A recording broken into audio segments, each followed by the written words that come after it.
তোমাকে দেব, তারপরে নিজে গ্রহণ করব না। যেই না সেদিন যেদিন দুর্যোধন আমার ভগবানকে রাজপ্রাসাদে খাবার দিয়েছিল, সেদিন কিন্তু পরাশরের গাছে কলা ফলেছিল এবং সেই কলা বৃক্ষ থেকে কলা ছিঁড়ে আমার ভগবানের জন্য রেখেছে।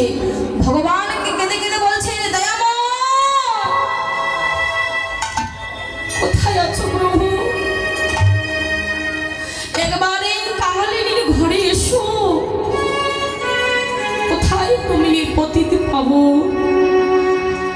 যেই না আমার ভগবানের ভক্ত এমন আকুল ভাবে ডেকেছে, ভগবান তো আর দূরে থাকতে পারে না। ভগবান আমার রাজভোগ ছেড়ে পরাশরীর গৃহে প্রবেশ করছে বলে উনি পরাশরী। আর এদিকে যখন ভগবান পরাশরীর ঘরে প্রবেশ করেছে, আর ওদিকে ছিল মহামতি বিদুর যমুনার জলে স্নান করছে। নগরের কতগুলো ছেলে বলছে, ওরে বিদুর, এদিকে তুমি স্নান করছো আর ওদিকে তোমার ঘরে যে কৃষ্ণ এসেছে। বাবা, বিদুর এমনই গরিবী ছিল যে একটি বসন পরে যে স্নান করছে, আরেকটি বসন যে পড়বে তার কোনো ক্ষমতা ছিল না। যার কারণে ওই বসনটি যমুনার কিনারে রেখে সে স্নান করেছিল। যেই না কতগুলো বালক বলছে, ওরে বিদুর, তোমার ঘরে যে কৃষ্ণ এসেছে। বিদুর এই কথা শুনে এতটাই আনন্দিত হয়েছে যে তার পরনে যে কোনো পোশাক ছিল না, তার কোনো মনে নেই। ওইভাবে ছুটতে ছুটতে চলেছে, হে দয়াময়, এই গো দয়াময়,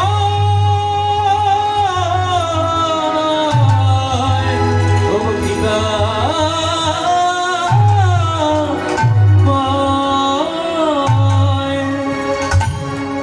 এভাবে ভগবানকে ডাকতে ডাকতে যে গৃহে প্রবেশ করলো। আর এদিকে পরাশরী এতটাই ভগবানকে ভালোবেসে এতটাই আনন্দিত হয়েছে যে ভগবানকে কোলে বসিয়ে, কেননা ভগবান তাকে সম্বন্ধে পিসিমা বলে ডাকে, যে পিসিমা আমি তোমার গৃহে এসেছি, এবার আমাকে কিছু খেতে দাও। তখন পরাশরী কৃষ্ণকে কোলে নিয়ে এতটাই নয়ন ভারী পরিচ্ছন্ন হচ্ছে যে কোলাটি যে গোবিন্দকে যে খাওয়াবে এমন ভাবে আত্মহারা হয়েছে। সেই কোলাটি যখন কোলাটির খোসাগুলো ছিলাচ্ছে, ভগবানকে এতটাই ভালোবেসে ফেলেছে যে খোসাগুলো যখন ছিলাচ্ছে, খোসাগুলো আমার মানে কোলাটার আঁশটা ফেলে দিয়ে গোবিন্দকে আমার সেই খোসাগুলো খাওয়াচ্ছে। নিতাই গৌর, এতটাই প্রেমে মগ্ন হয়েছে যে কোলা ফেলে দিয়ে কোলার খোসা আমার গোবিন্দকে খাওয়াচ্ছে। আর গোবিন্দ আমার মনের আনন্দে সেই খোসাটাই গ্রহণ করছে। কেননা সেখানে ছিল ভক্তের প্রেম, সেখানে ছিল অনুরাগ, সেখানে ছিল আমার ভক্তের ভালোবাসা। আর এই দৃশ্য যখন বিদুর দেখতে পেল, বলছে, পরাশরী তুমি এ কি করছো? যে ভগবানকে মানুষ রাজভোগ খেতে দেয়, যে ভগবানকে মানুষ ননি খেতে দেয়, দুগ্ধ খেতে দেয়, আজ তুমি সেই ভগবানকে কাছে পেয়ে কলার খোসা খাওয়াচ্ছ। তখন পরাশরী যেই না লক্ষ্য করেছে, ঠিক তো আমি তো কলার খোসা খাওয়াচ্ছি। এভাবে দেখি যখন একবার বিদুরের দিকে লক্ষ্য করলো, বলছে, স্বামী গো, তুমি আমাকে বলছো আমি কলার খোসা খাওয়াচ্ছি আমার প্রভুকে, কিন্তু একবার তোমার নিজের দিকে তাকিয়ে দেখো, তুমি একবার নিজের পরনে তাকিয়ে দেখো, তোমার পরনে যে কোনো বসন নেই, তুমি কেমন ভাবে এখানে এলে? বলছে, পরাশরী আমি আমার প্রভুর কথা শুনে এতটাই আনন্দিত হয়েছি যে আমি যে এই বসনটি করব তার সময় যে আমার কাছে ছিল না।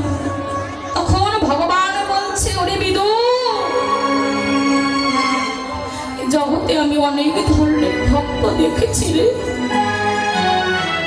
কিন্তু তোমার মতো এমন ভক্ত আমি দেখিনি।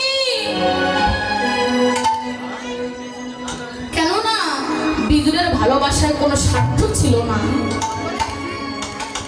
তো ভগবান আমার এমন ভক্তই আশা করে যে স্বার্থ ছাড়াই জাগতিক সংসারে যদি কোনো ভক্ত থাকে, সেই ভক্তকে যে আমি বড় ভালোবাসি।